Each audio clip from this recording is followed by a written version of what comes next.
It took a good 3 hours to put together the cage he had sketched out in his head. He hadn't been bitten at the Needham house, but illness from the attic fight was definitely affecting him.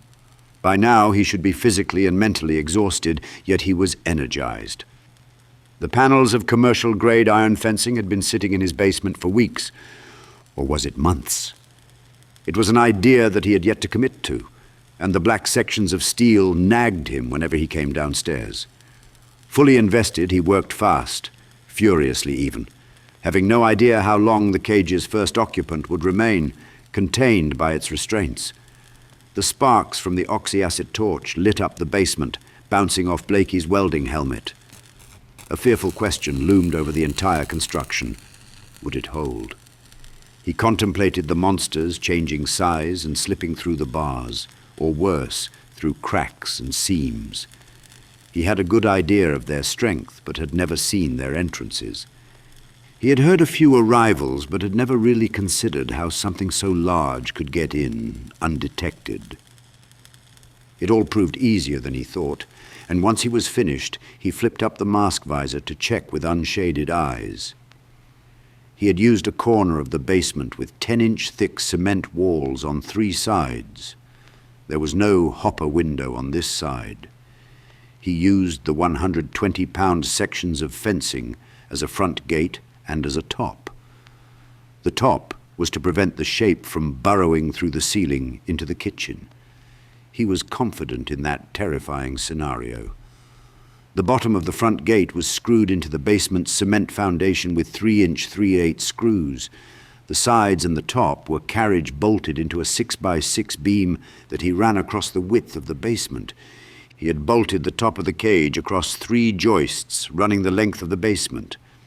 It was time to test his workmanship. He pulled hard on the bars but decided not to take any chances, so he put his full weight into it, pushing and yanking with all his might until he was out of breath. Done and done. In one deep gulp, he finished the beer he had been working on during the welding, so he went to his lazy man basement mini-fridge for another. Blakey gave the shape a smug smile as he popped open the beer like a sigh of satisfaction. Bound and gagged with a paranoid amount of rope, the shape sat rather human-like in the ratty lounge chair near the cage. Those eyes, which saw in the dark, emotionless and savage, swiftly melted Blakey's gratification, so he marched over, grabbed it by its bindings, and tossed it into the makeshift cage. Half-inch hardened security chain and a steel jacket monoblock padlock completed the prison. Blakey took a step back to survey the cage again, now occupied. The shape cocooned, continued to stare with murderous shine while Blakey finished the new beer, returning the gaze with creator's skepticism. A message ding from his phone interrupted the shared look.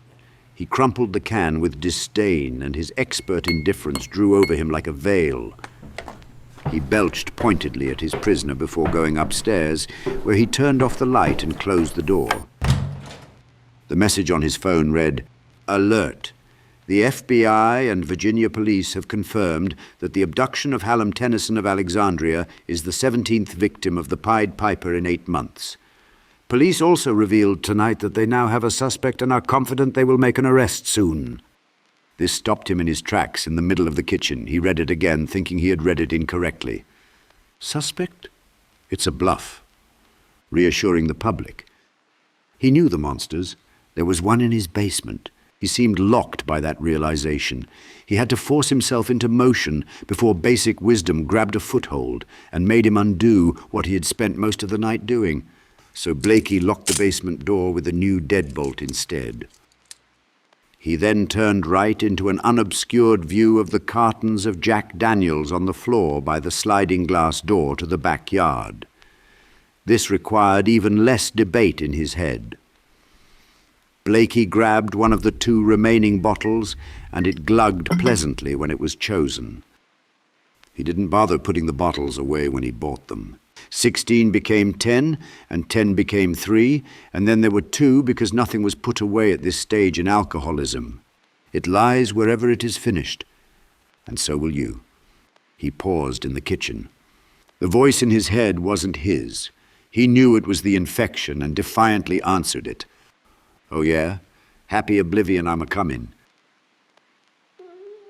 He could hear Harry whining in the bedroom, but knew it was best not to let him out while the shape was downstairs.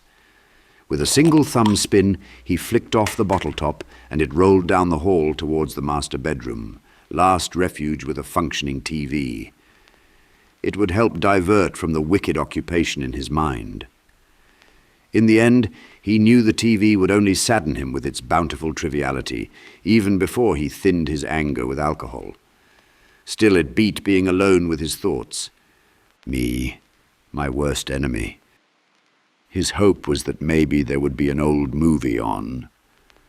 The impious storylines filled with rubbery monsters and borderline acting were always potent and satisfying.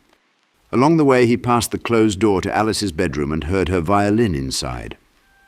Cautiously, he leaned to the door.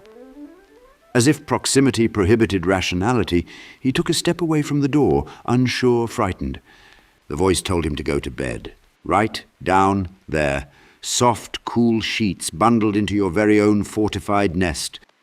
The no monster, no haunting zone. Close the door, crawl in and go to sleep. It's exactly what you should do. Will opening that door solve anything? Those ghosts, those lying apparitions, those agents from beyond.